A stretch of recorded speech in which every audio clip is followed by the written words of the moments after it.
So today we're going to be talking more about the Trump administration and them considering doing away with habeas corpus, which is the right to due process.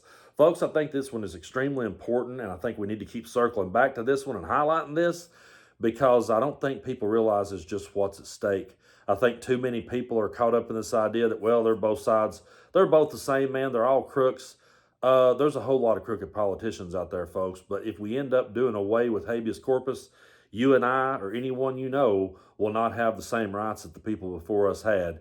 And if they can do it to one person, they can do it to all. So I'm going to be focusing on a interview that Lara Trump did with Stephen Miller. I saw someone refer to him as Pee Wee German, and now I cannot unsee it. So he will be Pee Wee German from here on out.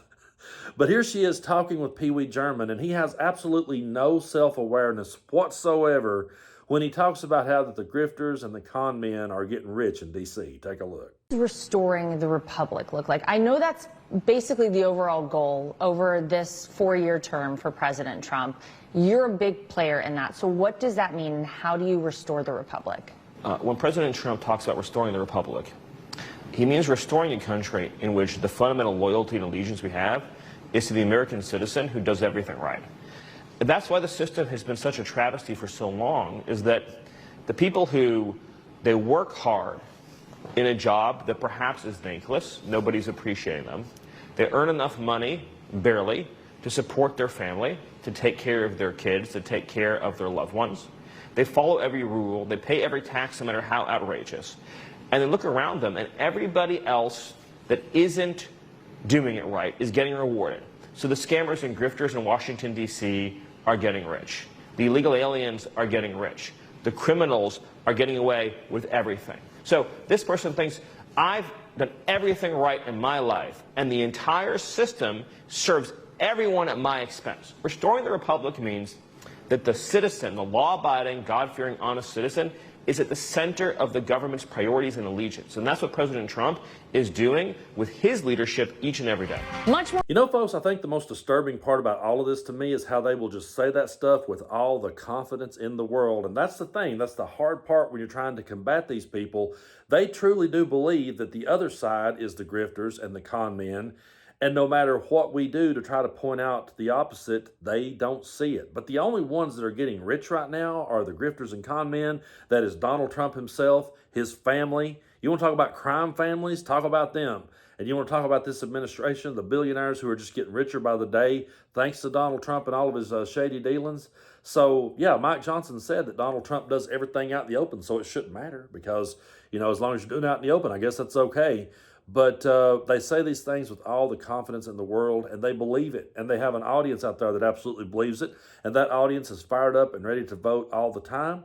That's why we have to stay focused, and we have to be ready to vote, and we have to get people to want to get out there and try it again. I think a lot of people are going to lose confidence. The further we go with this, I think more and more people will lose confidence. And that's why I think it's very important that we don't, and it's very important that we focus on these issues. And we all should have the right of habeas corpus, the right to due process. If you take it away from one person, you've taken it away from all. But listen to Lara Trump here. Listen to Stephen Miller, Pee Wee German.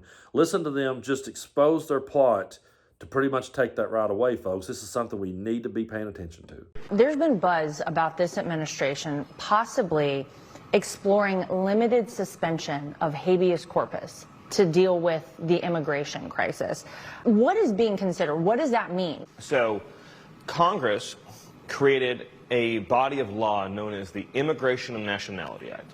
That's the body of law respecting how you get into this country and how you get out of this country. In that body of law, they explicitly said that illegal aliens are not eligible for relief from what are known as the Article III courts. Article III courts refer to the federal judiciary. And so Congress, the phrase is known as jurisdiction stripping. They actually stripped jurisdiction from the district courts on all matters pertaining to deportation of aliens. Because Congress understood when these laws were passed that it is impossible to enforce our nation's borders if every illegal alien gets a federal criminal trial. In other words, the federal criminal process, which can take weeks or months or years, is designed to adjudicate specific accusations against an American citizen for the purposes of incarceration in the United States. Deportation is not a punishment. Deportation is a civil correction. And so the discussion about whether or not habeas would be limited for specific illegal aliens, not people who have any right to be here, is solely in the context of what are the options the administration would have to look at if the courts don't obey and abide by the laws that Congress enacted. And again, the Constitution vests the executive with plenary authority over matters in the conduct of foreign policy. Immigration is a foreign policy decision. So these district courts are both violating the laws of the United States and the supreme law of the land, which is the U.S. Constitution. So here would be my question for Stephen Miller. How are you going to determine these specific cases if you do away with due process? If you take away someone's right to a fair trial, then how are you going to go in there and separate them up and say, well, this over here is a specific case in which we had to suspend due process? No, folks, once they do it to one person, they can do it to everyone. And you have to go back and you have to think about Donald Trump and the way that he talks and the language that he uses and the language that the Republican Party uses these days and allows it to become normalized.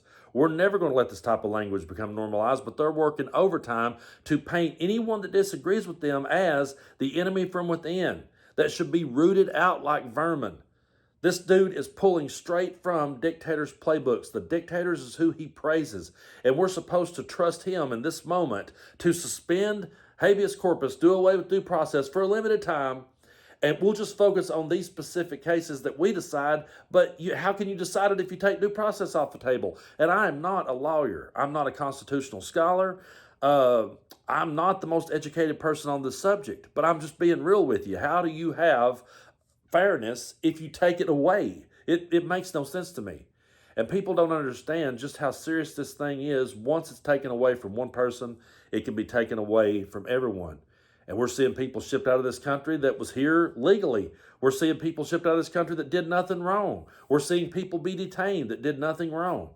And meanwhile, Donald Trump is coming after those people. He's coming after journalists, going after news stations, networks, you name it. Anyone that disagrees with him or steps out of line, he's going for it. And then he's writing it off as though, well, we're being invaded and we're being attacked and I had to do it. Because that's how he's splitting the hairs of the Constitution. Right here in Article 1, Section 9, it does say, the privilege of the writ of habeas corpus shall not be suspended unless in cases of rebellion or invasion or when the public safety may require it. And that's how they will spin it. They will spin it that, oh, we're under attack. Oh, we've got all these. That's why he is constantly saying they're criminals, they're gang members, they're coming from mental institutions. That's why he continues to say this. He's not going to break it down and say to you, it's the guy serving you your meal when you walk into a Mexican restaurant. He's not going to say to you, it's the guy picking the crops. He's not going to say to you, it's their children being separated and sent away and they're never seeing one another again. He's not going to say those things. They've got away from the whole babies in cages argument. You don't hear that anymore. Now it's just all violent gangs, violent people, the worst of people coming here, and that's simply not the case. And by the way, they never bring the evidence or the facts or the statistics to actually prove that these people are gang members or coming from mental institutions. They never bring any of the receipts for any of that, ever. But they do it because it promotes fear. And that's how they resonate with the MAGA base, is by pushing fear and propaganda. And there's always this idea of, well, they wouldn't do that to me. Step out of line with Donald Trump and see how far you get. That's the most basic way I can break it down. Look at anyone who has ever stepped outside of line. Even Republicans now. Look at the big, beautiful bill. Look at any Republican who said anything. He immediately chimes in. Rand Paul's going to regret that one. It's like anybody that steps out of line with him or Elon Musk or any of the billionaire buddies, he immediately goes after. Same would go for old Pee Wee German there. It would happen to him. If he stepped out of line with Donald Trump tomorrow, he would be calling him creepy Stephen Miller, which would fit. But that's the type of person we're dealing with. And the absolute racism in this one is just completely off the charts. And I can't believe people can't see through that. You're just going to start pulling people over. You think they're going to pull over white people and do that to them? No, they're going to raid places and they're going to take out a lot of innocent people. A lot of people's going to get caught in the crossfire because they won't have the due process that the Constitution guaranteed them. And if these people really wants to stand here and thump the Constitution and say they're constitutionalists, then they really should start living it. Otherwise, I consider them the threat to democracy. I truly do. Because you just look at what they're doing. You can't name me another Democratic president who has done this type, who has took it to this extreme, to this level. So I don't know. I don't know where we go from here or how we ever get the toothpaste back in the tube, but we've got to stand up for people. And you got to understand that we're all Americans, all of us. Every person has a right to due process. Because if you take it away from one, you're taking it away from all. And that's the one thing about this, that somewhere or another, we've jumped the shark badly. Somewhere or another, we've completely lost the plot. Because this was supposed to be the land of opportunity where everyone came here. This was supposed to be a melting pot of ideas. That was what was supposed to truly make us great. Not this idea of getting anyone that don't look like us out. That's just straight up white supremacy, and I'm always going to call it out as such. And if it makes people uncomfortable, then so be it.